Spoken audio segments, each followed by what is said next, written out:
welcome to part 3. We're joined by Kent. How you doing, Kent? All right, Russell. You all right, mate? What are you on with? Yeah, dead on. All right. Right, part 3.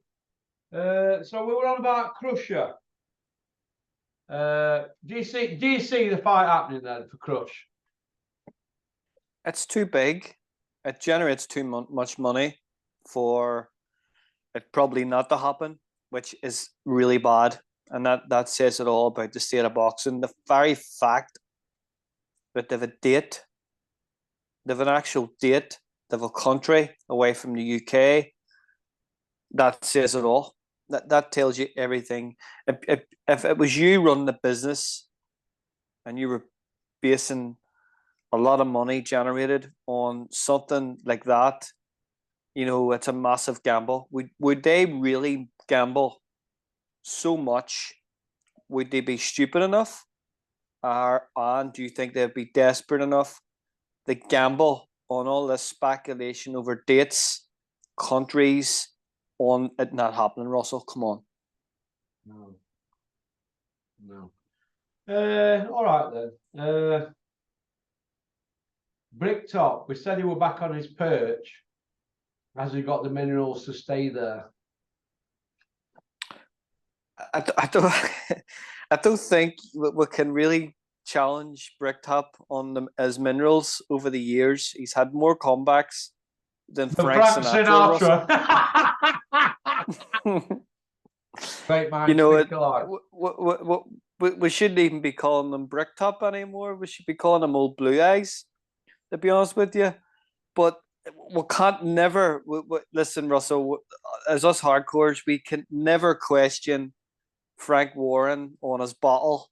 Come on now. He's put Eddie Hill through the ringer in the last 2 years, though, hasn't he? Come on. He's put him through the mixer, and Frank Warren's that type of businessman. He's ruthless, and you know this. He is absolutely ruthless. Once he gets you down, he'll stand on the jugular. And this whole week, with the zone losing Carleno, that's going to give him a massive lift. That's going to he will have jumped out of bed this morning. The sound of that, you know, that's going to really energize him moving forward. So it is really going to energize him. He'll love that. Love it. Yeah. Bean. Where's Bean? where is the Bean? Coulda been, shoulda been, butter bean, beanie. I don't give Bean a stick now if he's in a bad way. I've heard Bean likes a gamble. I tell you what, Ben Shalon and Johnny Nelson doesn't look too worried about him anyway, do they? Do you think Johnny Horsecock Nelson's bothered about Bean? He'll say he is. But if he gets offered Bean's job, he'll step over him for the big seat. It's as simple as that. It's boxing. There's no love lost between anybody. It's business. If Nelson if he gets offered that job, he'll take it. And let me tell you this: Nelson has outseen Jim Watt, McCrory, and Bean. He's outseen them all. You know what I mean? It makes you wonder if he's the man with the knife, doesn't it? Going around sticking it in the back. Oh, Johnny. You know, listen, there's absolutely no mates in business. There's no mates in business. Hey, whatsoever. Listen, did you see Carl Frotcher's interview on TalkSport with Johnny Nelson and Spencer Oliver? Johnny Nelson tried to throw him under the bus, in my opinion. You put it on him about always digging out AJ, and I think Carl should have turned around and said, look, I wicked me do, Johnny, just like you. And if Joshua's on everybody's lips with all this Saudi talk, and he's fighting guys like Franklin, then he's wanting other guys who are outside top 15. He's a right to speak out because it's his job, Johnny. His job's not to put his tongue up AJ's rear like you've been doing for the last 10 years, Johnny. All right? It's basically at that time when Matchroom really, it was like a reboot it was like a Matchroom reboot when obviously it was handed over from senior to junior. Well, Ken, let me just say this. Let me just say this, right? Let me just say this before I've got to say this, right? Going back to Johnny Horscock Nelson. When you see somebody with a prominent position like Johnny in the media, he's a very good presenter. You watch him, very good in front of the camera, speaks clearly. Where he lets his send down, where footballers don't. Johnny overs up them crumbs around Sky. Around shows, people will say, Johnny, can you do an MC show for me? We're going to do an evening with Joshua. Or we're going to do an evening with so-and-so. Can you be MC? Does that kind of work?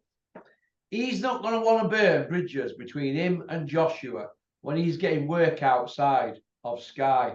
That's the problem with Nelson. Isn't that right, Nelson? You're picking up crumbs outside of boxing and you don't voice a proper opinion while you're in your position at your job. For example, you've just seen it.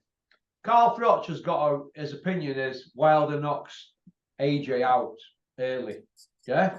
Johnny Nelson has to go other way, doesn't he? Because they still want to hang on to the coattails of Joshua to get the little perks. It's like nobody wants to burst Conor Benn's bubble, certain people, because they're connected to certain people around Conor Benn. Do you see where I'm coming from?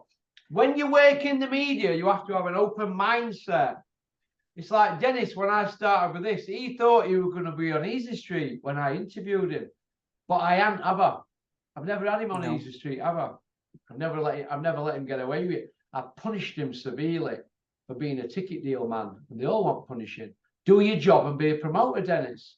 Let the fighters fight. You promote. Mickey Duff didn't have people on ticket deals and they were selling arenas out. So why can't you? You've got social media, you've got all the access. What's the problem? Do your job and be a promoter, Dennis. So these kids can concentrate on fighting, can't they? Last thing a boxer needs is to be finishing his gym session and charging around Sheffield with tickets.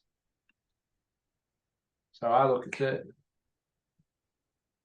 So I don't know. It's each to their own, isn't it? But I think the Joshua gravy trains come to an end. They're all scrambling. They all still want to hang on to his coattails. We probably hates all of them now. Joshua probably hates a lot of them. But I still see people who lick him. Johnny Nelson licks him, licks his arse. And he don't need to, because he's a world champion in his own right, Johnny. I know nobody valued that belt when he won it, but he defended it years, didn't he? Against not very good people, but it takes some nuts to get up and defend your title, 14, 15 times or whatever many defenses he had. So he's got his own legacy. He don't need to hang on to people like that for crumbs. Just come out and say, look, he's in a lot of trouble if he fights Wilder, this guy. And Johnny knows he is, but he just don't want to say it because they want to hang around for crumbs and crusts. That's all it is. They can't go get a few quid off the back on their own. They've got to do it poncing. And that means taking stick off people like me, doesn't it, Nelson? Because they can't do the jobs properly. The cowards, frightened to say what they should say. Oh, I didn't say what Carl Froch said. It's all right for Carl Froch. He owns half of Nottingham. He's worth about 22 million. So he ain't bothered, is he, Carl? He's his own man, isn't he? These others, like Nelson, they still want to hang around it, don't they? Sky can ring Froch up and offer him slots. You take it or leave it, won't he? They have to take it, don't they? Your Nelsons, your Barkers, Froch can go, when you're multi-sulfide swimming in Chochai, you're not bothered, are you? You can tell everybody to balls, can't you? Froch can go on telly, sit with Simon Jordan and say, I don't rate him and I don't rate him. And people will go, I agree with that. And how can you knock him an Hall of Famer, 4-time world champion? Bellew comes on and Nelson, they say total opposite, to suck up to Hearn, to suck up to AJ. Why? They're ex-world champions. They know their boxing. Bellew keeps telling us he's this historian. So does Tyson Fury. But they still come out with rubbish, don't they? Utter rubbish. I think Joshua gets knocked out. Coogan does. He's telling people he thinks he gets knocked out. But he ain't going to say it on IFL, is he? You know what I mean? I'll ask you a question, Russell, right? So we go back to part 2 and we spoke about heavyweight Yeah. division and Yeah. where it's going, and what value does the heavyweight title actually have anymore? So you go back and basically AJ was given the world heavyweight title from Charles Martin. Yeah. Do you agree? Well, So remember the route that they went down at the first route. So I think AJ's first title fight, one of his first title fights was Dennis Backtoff. He was the WBC international title holder, right? So by winning that, that got him a ranking with the WBC. Then all of a sudden, Deontay Wilder won the WBC heavyweight title. Blermain Stavern, okay. So they were and down that. Did him on points and then did him in rematch in one round, didn't he? Yeah, and then he broke his arm in that fight. His way is whatever way hit him or whatever. But what I'm trying to say is, if they thought he was all that, then he was the second coming of Mike Tyson. Remember, they brought Wilder over to commentate. They put him up on 5-star. And I actually remember at the time, Bellew was having back and forth with Wilder, and there was talk. They had a hug, didn't they? And he met him, and he looked at him, and he says, "No way, he is too big. There's no way I'm going to fight him." But for 10 million, they would though, wouldn't they? After that, they didn't want any part of Deontay Wilder. They done everything not to make that fight. Eddie Hearn sabotaged the relationship with Shelley Finkel at the time, so that fight would never happen. So if he was really all that then, why did they not take the fight then? I know for a fact when he did Audley Harrison in Sheffield, Barry Hearn were running around saying, we're not going to fight Tyson Fury and we're not going to fight Wilder. Or Ortiz. That's what Barry Hearn were telling people back then when Wilder done Audley Harrison. And Joshua were there ringside in Sheffield, Joshua, that night. He were there. He saw the Bronze Bomber set about for Audley. He put him in the planet Jupiter.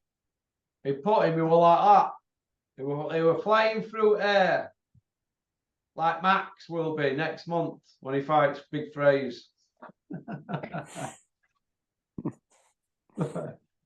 Oh. But, what's wrong with having an opinion? My opinion has always been of the same. Yeah, but what you've got to understand is when people have got ex-partners and divorces and houses round the neck and whatever, they don't want to lose. Listen, when you're getting paid every time you see Eddie Hearn, pays you, doesn't he? If his man's getting you money all the time, you don't want to piss him off, do you? Unless you've got morals, Ken. If you've got morals, you can say, go on, Eddie, get God. I'm not enjoying it. If you're not enjoying something, Ken, you don't do it, do you? For example, somebody said to me, I'm not enjoying your channel anymore, other day. So I didn't watch it. I didn't reply. It's very rare I reply on here, very rare. If I do, I'll sit it. About 3 days or I didn't think no of it. Then this morning it's I don't like watching your channel. I thought, well, you keep commenting every day, same comment. You know me, I don't like songs of praise on a Sunday, so I don't watch it, can you? If you don't like watching something, it's quite simple. There's a great channel online that I watch, and it's fantastic, really, really good. Guy is super, and somebody put a comment on about his voice and where he came from, and I'm thinking, well, if you don't like the voice and you're annoyed by it, don't listen to the channel. Nobody's asking you to listen to the channel. If you don't want to watch it, you don't like it, you don't watch it. Simple as, end off. Get on with it. You're not going to lose any sleep over somebody having if someone had disagreement with me over something, an opinion, that's their opinion. That's just the way it is. Not everyone's the same, but as far as things are like that concerned, it's like simple. If you don't like it, don't watch it. Well, look, this is Ken. Let me just give you some advice here. If you're doing something and you don't enjoy it, don't do it, do you? If you're if you don't get on with somebody, why would you have them on your contacts? You don't have to block them, just take them out of your contacts, don't you? Then you don't send them stuff by mistake, or you don't see the name in your contacts. Just take them out. You don't have people around you that don't benefit you. You know, that's what I've learned. You have to weigh them up, and then you just move on, don't you? Absolutely. Now what with that little scenario, what Joshua needs to do, he needs to take it on chin.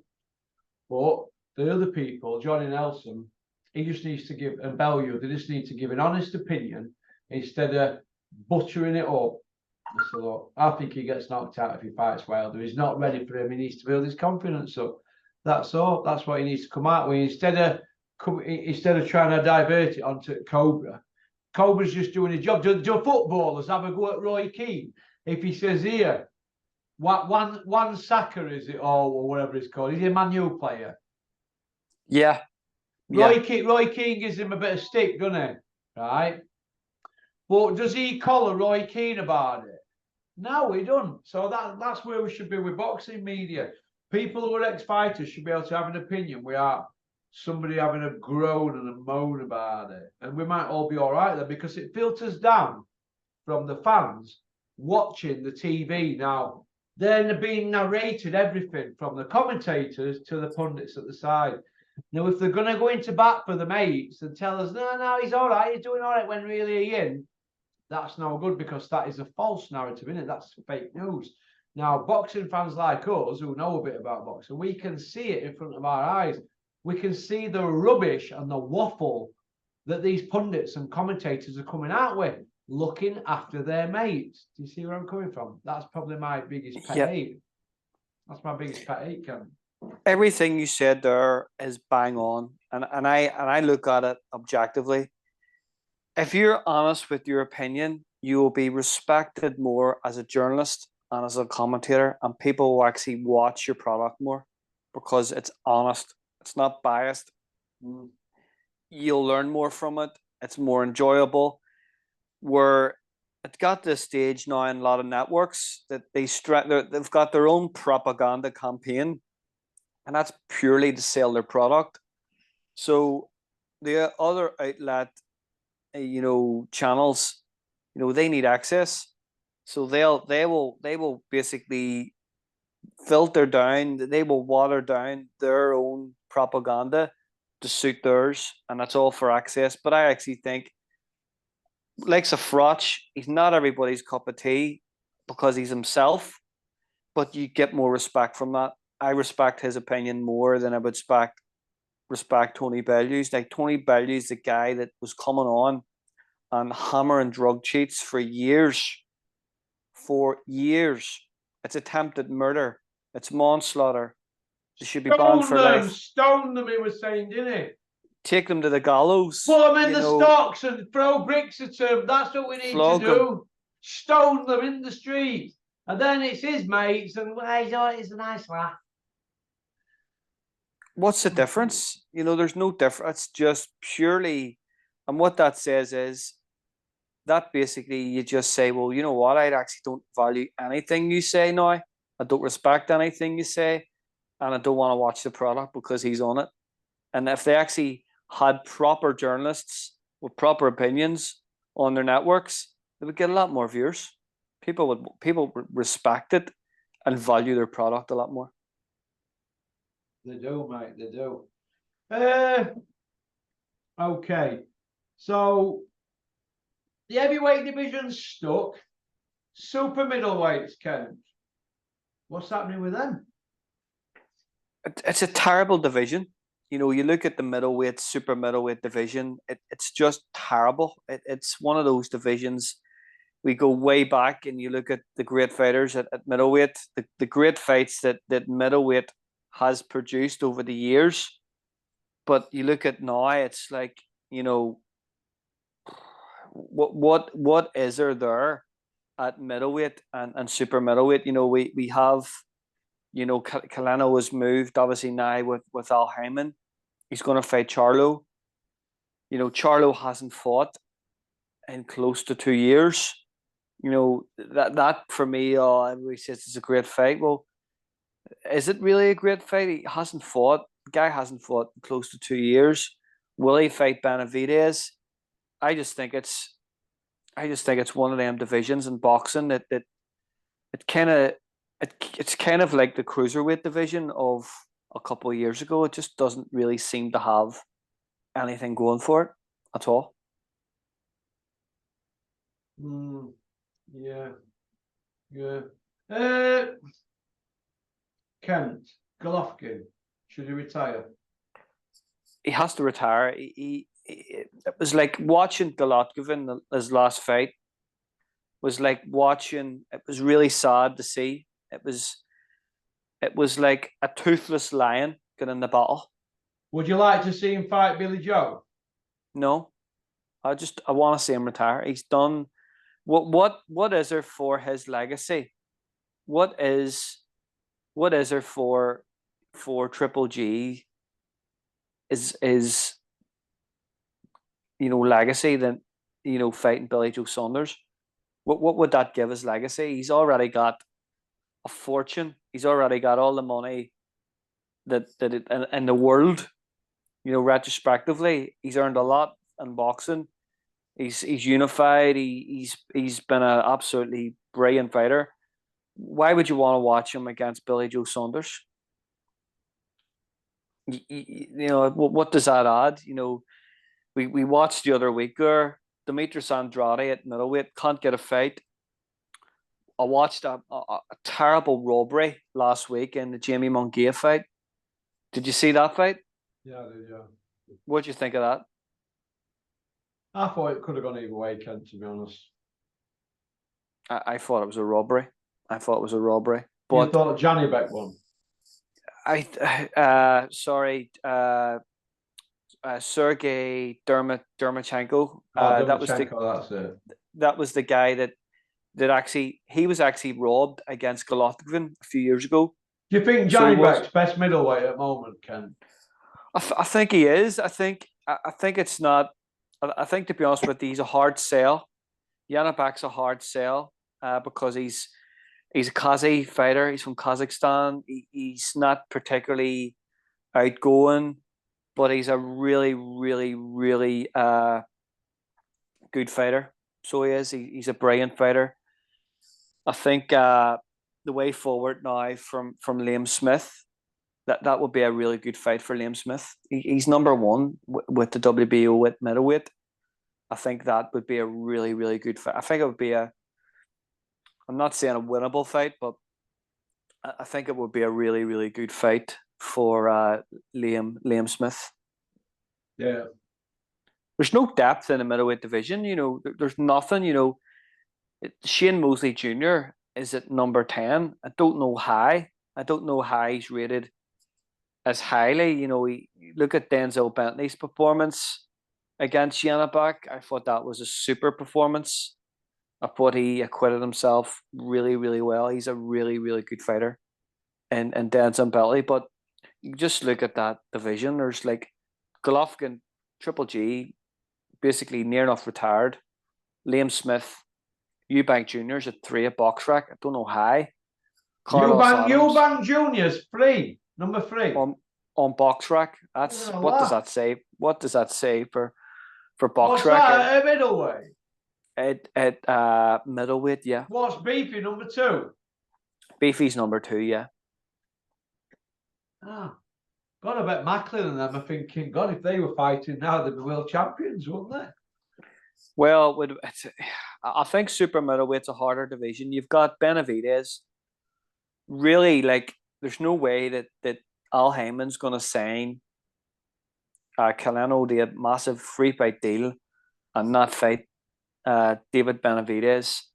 You've got John Ryder there, who was beat convincingly by Canelo. You've got Jimmy Munguia, who's Golden Boy's only hope, his only cash cow that looks like he's going to be his only Mexican fighter that's going to add numbers. Demetrius Andrade, nobody cares about him. He can't get a fight, and you go down to Caleb Plant's there. It's not real. Like even Eddie Hearn the last few days, it's like, oh yeah, it's dead on. I've lost I've lost Kalano. I've lost one of the biggest stars of boxing. But here, I've got Igor Blongina. You know, What's that's he gonna just do? that's terrible. You know, he's not gonna. He wouldn't have a couple of years back. He wouldn't have been good enough as a sparring partner. You know, he's been the distance in his last five fights. To be honest with you, that doesn't bode well for winning. You know, a major world title or unifying a world title against a major champion. So to be honest with you, Russell, middleweight, super middleweight are just two dire divisions at the minute. There's no depth in them whatsoever. Nothing. Yeah, interesting. Welterweight division, Kent. Sport Crawford, Spence. You can't say it's not a great fight. It's a positive. It's mega. It's absolutely. This is a mouthwater. I don't want to hear about. Yeah, they're older or not. You look at the athlete that Terence Crawford is right now, and how he trains, how he prepares himself. This guy is a serious. This guy. Who are you picking, Ken? Who are you picking? I'm gonna go Crawford. I'll go Crawford because he is an exceptional athlete. He's an exceptional fighter. He's a great camp behind him. You know, he's had the same camp as a pro's whole career. It's very tight knit, knit camp. You know, he does things really cerebrally. He's a freak athlete. He's got, as I say, a good structure around him. He's probably one of the best teams in boxing around him. You know, for me, he's like a computer, Russell. He's like this. He's like artificial intelligence skill set of a boxer. That's what he has. He's so good. He's like, he could go into a fight blindfolded and find a way to win. Yeah, but that's how good he is. Ken, what you've got to understand, he's going up against another elite guy, and they're both going to cancel each other out because they're both southpaws, aren't they? Which is rare, isn't it? Yeah. So it could be a Borfies, couldn't it? Or it could be an Agler, couldn't it? The thing about Crawford is he can switch left or right, no problem. He trains either way. He's never trained as a one-way fighter, and he brings sparring part. If he's fighting an orthodox, he will bring southpaws and orthodox fighters in the sparring as camp. So that's nothing new to him. And you're right, they're two real superstar elite fighters. But I think Crawford, you know, the way he prepares and how he is an AI boxer and as an athlete. He's grown in confidence, hasn't he? When he came over to fight Ricky Burns, who were, you know, you see him in interviews, a bit unsure of himself and this and that. And now he just exudes his confidence, doesn't he? I remember that fight, and where I was working at the time, there was a guy come in, big gambler, real big. This guy would gamble on two flies going up a wall, and he said, Dennis's dad, was it? He said, listen, what do you think of the boxing at the weekend? You know, Ricky Burns, he's brilliant, didn't he? I'm going to go and stick a monkey on him. And I'm like, I says, don't. He says, what do you mean? He says, he's a champion. He's going to win. Like, I'm going to stick a monkey on him. And I'm like, no way. I says, this guy he's fighting, Terence Crawford, is probably one of the best fighters to come out of America in the last 20 years. And Burns were finished after Ray Beltram got his hands on him, really. He broke his jaw. Broke his jaw. Him up, didn't he? And I said, robbed that decision, didn't he? Yeah, massive robbery in Matchroom. And I said to him, go and stick your money on Crawford to win him points. He says, what? I says, go and stick your money. And he went and he stuck that money on Crawford, and he won him points. He's actually in jail at the minute. God bless him. But Crawford, for me, is just an outstanding athlete. I think Spence is had a lot of. I don't think Spence lives the life all year round than Crawford lives, Russell. Yeah.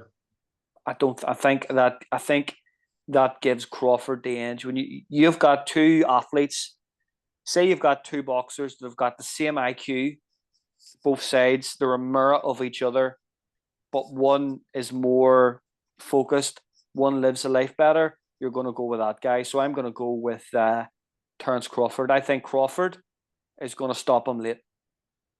Yeah. Yeah, he's going to stop him late. I can't see anybody in that division or any division beating Terence Crawford. No way. Would So would the reappearing man beat him? I think he beats him with one hand tied behind his back, to be honest with you. Who do you have for it? I'm going to go Errol Spence, right, on points. That's where I'm going to go. But yeah. I can see other way, but I just fancy Errol Spence. I think he's a bit fresher. He's had less fights. And I just don't think Crawford's been in with somebody as good as Errol Spence. That's just my opinion. Yeah, I think you're right. I think that the key from that is they haven't fought anyone at each other's level. Like themselves, yeah. Their IQ is just, and they've probably never been in with a fighter like that IQ. You've got Crawford and Spence.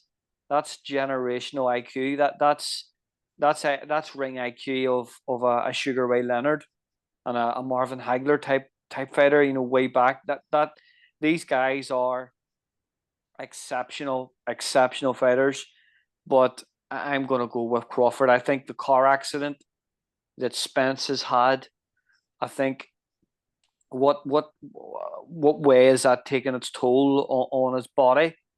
But it's just a brilliant fight. It's actually good that we're actually sitting down and talking about a real mega fight like this, two real superstar fighters. It's going to be amazing. I can't wait for it. I really can't wait for it. I'm excited even talking about it, to be honest with you. It's amazing. Yeah, it's so good. It's going to be amazing to watch this. I would stay up 24 hours to watch this fight. It's going to be amazing. I can't wait. Really, it's a positive. It's something good. I'm going on a bit here, but I'm just so excited about this fight. It's going to be amazing. Knocking one out over it, Ken. Super, like it really. It's going to be. When was the last time we had a fight like this? Oh, I don't know, mate. A long time ago, wasn't it? Two undefeated unification. It's look at their names on their records. That it's near identical. It's going to be really good. You would pay for that in pay-per-view in the UK, wouldn't you? Americans showing us how to do it, and we can't get Fury and Usyk or Fury Joshua in. That's a disgrace, isn't it? It's just look who's behind the fights as well, Russell. Look who's making these fights, and look who's behind it. It says it all, doesn't it? Yeah, it does. Well, we're out of time, Ken. So, are you all right? That was a savage three-parter, wasn't it? I know you like a three-parter, don't you, Ken? You'd have a five-parter, wouldn't you, Ken? But yeah, I mean, my head's fried now. I've got to get ready for the next one. I'm going to be here for an hour, yeah. Who's next? Out. Andy from Aberdeen. Don't know him. Scottish kid. Aberdeen. Haven't seen him on. Yeah, we were on last week. 2 weeks ago, we were on. All right, very good, Brian. And what about Richard? How's Richard been? He sent me a video yesterday. We were in some restaurant or something. I don't know where it looked like. I'll tell you what country it was. Richard goes to restaurants, and it's probably about 40 quid for a starter alone. He doesn't eat much now, actually, because he's cut down. But Rico's in the mountains, somewhere in some big fancy skiing resort. Rico's, but in Italy, he's back now. Wow, that's where Richard is. Flipping heck! Wow, unbelievable. No set menus in them places, Russell. Free courses for 20 quid, definitely not. I don't eat much anyway, me, do I? Looks, I don't know where it is. I think it's, I don't know what country it is. It looks odd. What country are you in? Don't look like Rotherham. It's definitely not here. I don't know about Rotherham, but it's definitely not Donny either. It's definitely not Donny. Not Canclo or Eastwood. It's not Donny. Definitely not Donny. So it's not. It's not Bowlby. Right. Okay, Ken. Well, listen. 25-8. I'm gonna crack on, and we'll chat tomorrow. All right. All right, Russell. Thanks all for the coming best. on. Have a good evening. What's left of it, and you take care, Ken. Peace out. Okay, Russell. All the Right. best. All right. Well, that was Ken from Belfast in Northern Ireland. Nice kid. Loves his boxing. Women love him. Men want to be him. I don't know what country Richard's in. Nice picture of that, isn't it? Some old country. All right, so I hope you've enjoyed this, and I'll get these out straight away. All right, peace out.